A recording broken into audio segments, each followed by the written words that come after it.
In their hurry to manufacture heartless functionality, they've made me a home. I breathe in, scanning the familiar rise and fall of the walls.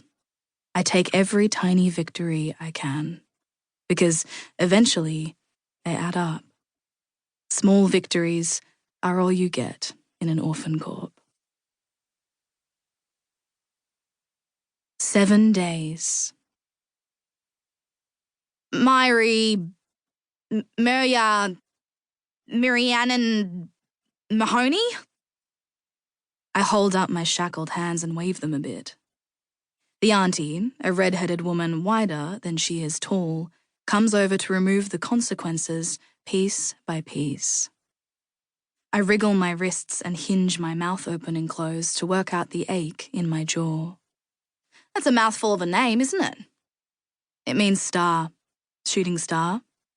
I tell her, like she'll care, and I wipe the twin spills of spit off my chin with the hem of my shirt. So you're some kind of big shot, are ya? A shooting bloody star? The auntie asks, shaking her head and paging through her tab. Nah, people just call me Mirii. So, Mirii, what'd you say to get the gag? You got a dirty mouth or what? I do. In my head, I swear a lot, but the consequence of profanity is a write-up. We work around it. Everything fun is a fucking infraction around here. I don't want to tell her what I said because she'll probably slam a mark against my name, and I just got here. But I don't have much choice, because the big oaf who gagged me in the first place is walking past, and he puts a boot into the back of my knee that drops me to the ground. Likes to run her mouth, this one, he says. I just pointed out the sweat marks on Uncle Barry's ass to the bus while he was installing my hands into those consequences there, I say, crawling up to my knees and gesturing to the shackles in her hands. I mean, I shouldn't have mentioned it, it's pretty noticeable on its own. He's got a big bum. They both look down at me, and he sinks the boot in once more for good measure before he wobbles off, red-faced and sweaty-assed. You're due for age release in a week, yeah? You might need to get a hold of your mouth before then. Yeah. She's got a point, but shiz, if I could control my mouth even the littlest bit, I reckon I might have done it already. So, why'd they bother with the transfer? She asks. I don't know. Why do you guys do anything? The auntie laughs at that. You've got a pretty colourful file, little star. We're desperate for nannies, but the notes say you can't be trusted with kids. You don't like kids? No. Nah, me neither. You should come work for us when you age out.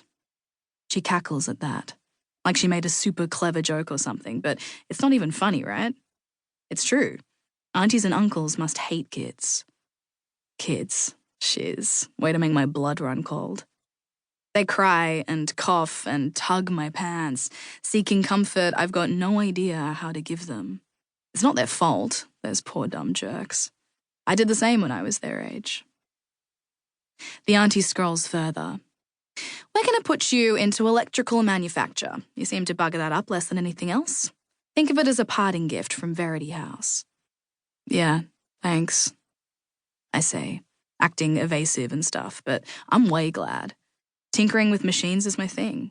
Circuit boards and wiring comfort me. They make sense when nothing else does. Report at 8 a.m. to the E-Wing for work detail. You do school? Yep. Figured. You got a smart mouth. Classes start at 6. Be on time or they won't let you in. She moves on to the shy cluster of toddlers next in line. The snot-nosed little bastards are all sobbing and piddling themselves because half of them have probably just been rounded up off the streets. Even if they were born into an Orphancorp, they're still too little to know what's going on. They let them cry. They let them cry up until they're about 6. Then, after that, crying's an infraction. The auntie huffs and puffs until she's crouched down over her huge gut, giant bosom all mashing up into her chin, and she holds up the tab so that the little tykes can see. They stare, saucer-eyed, and a colourful cartoon starts playing. Hey kids, welcome to Verity House. We shuffle up the steps and through the big red doors. The hallway's the usual concrete, slapped over with pastel paint, gone all